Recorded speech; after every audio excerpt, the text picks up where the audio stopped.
Welcome back, and welcome to our weekly edition of All Things Women in Sports. The Paralympic Games are underway in Italy right now, and as we come on the air, Team USA is sitting second in the medal count with 10 total medals so far. Of those, 6 have been won by women. So we'll start on the slopes, where Kate Delson took home silver in women's snowboard cross.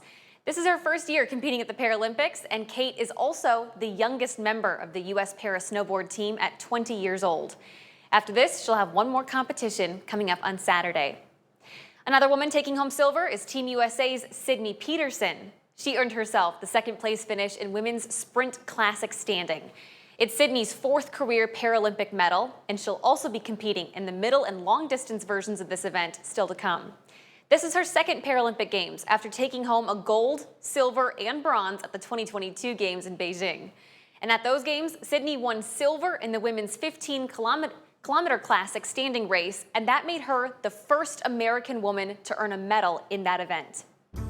Meanwhile, Downers Grove, Illinois native Kendall Gretsch is on a hot streak in Italy. She's already racked up 2 medals for Team USA, and she's a really rare dual-season athlete, meaning she competes at the Paralympic Winter and Summer Games.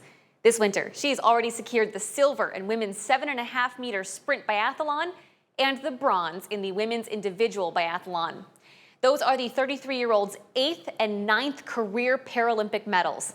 Get this, she only took up Nordic skiing in 2016, and then she went on to win 2 golds at the Pyeongchang Games just 2 years later. That made her the first American woman to ever win a gold medal in biathlon. Now she's got one more race left in these games tomorrow in the women's 10-kilometer race. And the final 2 medals that have been won so far by an American woman are both gold. Oksana Masters is one of the most decorated American athletes ever. Already, she's earned 11 career golds, 7 silvers, and 3 bronzes.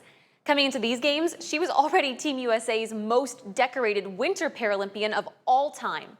And like Kendall, she is a dual-season athlete. These here are her 8th straight Paralympic Games, winter and summer. And this year, just hours after the games began, she secured gold in the biathlon, 7.5-kilometer sprint, the same event her teammate Kendall got silver in. And then just a few hours ago, she got her second gold of these games in a come-from-behind sprint win in the same event she got silver in 4 years ago. And if all of that wasn't impressive enough, there is so much more to Oksana's story. There were a lot of questions around her performances in this year's games. The 36-year-old was coming off a really difficult season. She had surgery, a bone infection, and a concussion. And her backstory is incredible.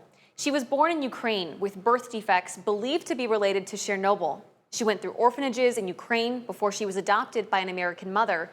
And from there, she had to have her left leg amputated at age 9 and her right amputated at 14. Through all of that, she is now a dual-season Paralympic athlete that is dominating on every single level. Her next race is coming up later this weekend. Closer to home, we have 2 local ladies nominated for this week's Midwest Technical Institute Score Standout. First up, it's Cora Weidel, one of your Maquoketa state champions. The senior scored 21 points and was named to the all-tournament team, and this is the first time ever a Maquoketa girls team has won a state championship. She is joined by Jalen Sinclair of Central DeWitt, who scored a team-high 13 points in the state quarterfinals. So pull out your phones, scan this QR code, and it'll take you directly to the page where you can vote for any of this week's nominees. You can also always find this on our website, WQAD.com. You have until tomorrow at noon to cast your vote, and each week's winner is featured on Off the Cuff. And finally tonight, we have a new unrivaled basketball champion. Brianna Stewart and Mist BC are your new champions after defeating Phantom BC 80-74. Funny enough, these 2 teams were the only ones to miss the playoffs last year. This is the Mist's first unrivaled title in this 3-on-3 women's pro basketball league. And when it was all said and done, that woman right there, Brianna Stewart, was named the championship MVP after her 32-point performance. And that'll do it for this week's edition of Women in Sports.